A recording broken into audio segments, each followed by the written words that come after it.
Hi artists, today I want to introduce you to Romero Britto. He's a Brazilian artist, painter, and sculptor. Romero combines elements of cubism and pop art and graffiti painting in his own artwork. He uses vibrant colors and bold patterns as a visual expression of hope and dreams and happiness. Here's one of his paintings. Look at all the different shapes.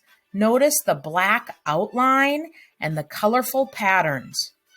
Almost everything has a color that you wouldn't expect.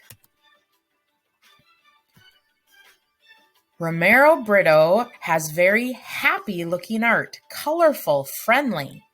Let's hear a little more about him. These are the works of Romero Britto. They're joyful, simple, and you may start to notice they're all over the place. But who is Romero Britto? And how did he become so prolific that he is the most licensed artist in history? Let's start with the basics. Romero Britto is an artist, more specifically a contemporary artist who blends pop art with cubist-like abstraction.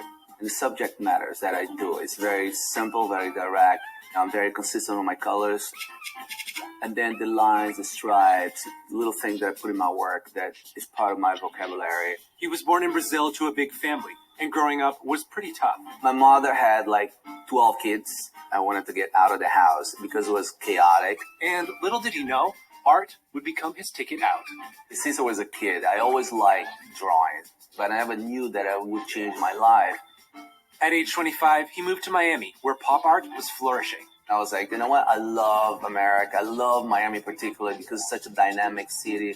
With no formal art training, he would paint on newspapers and on the streets, the only canvases he could afford. Before I show my work in galleries, I show my work on the sidewalk of Miami. He was able to move into a small studio. Disney, Coca-Cola, Mattel, Samsung, luggage, lamps, watches, bananas. If you can slap a print on it, odds are there's a Britto version of it. His sculptures are in train stations, shopping plazas, hotels, corporate headquarters. The guy has done the Super Bowl, the World Cup, and the Olympics. So, yeah, Romero Britto is everywhere. All my work is things that I think is very pleasing to my eyes and to my heart and make me feel good because life should be about fun. So artists, I hope Romero Britto's artwork has made you smile with the fun colors and images. And I hope you love today's art project. Here are some of my favorite Romero Britto works of art. This one is the Mona Lisa, but a cat. And this is after famous artist Frida Kahlo. It's her self-portrait Britto style. So today, artists, we're going to take a subject and we're going to be inspired by the colors and patterns and black outlines of Romero Britto. So start with your white piece of paper. Please hold it the horizontal way, and I'm going to have you draw a simple pumpkin. Start first with two curved lines to make a narrow section of the pumpkin. This almost looks like an eyeball on the side or like a flat football. Then add two more curves on either side. Keep them kind of skinny, kind of like a banana shape. Please add two more and one more on each side. You could stop right there, but if you have room, one more curve on each side will create a full-looking pumpkin. And then a little stem at the top.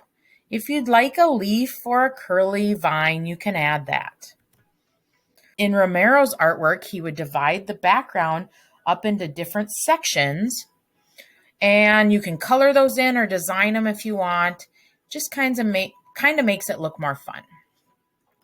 So in Romero's art, he used the black outline. So if you drew your pumpkin in pencil, you should outline it now in black marker and then start filling in all the little sections with patterns, lines, polka dots, flowers, stripes. I added these too. You don't have to go in order. Then I added more patterns and designs, and more until I filled up the whole thing. The background you can do later if you don't have time for now. I even wrote the word pumpkin and did a spiderweb design in one of my sections. I really like my checkerboard stem. Then you're ready to color. But remember, don't use colors that are expected. Everyone expects an orange pumpkin. How about you use pink and blue and red and yellow and green? So color in your sections however you'd like, fun and playful. You can leave your art just like this, or you can even draw more in the background. You decide if it needs more color or not.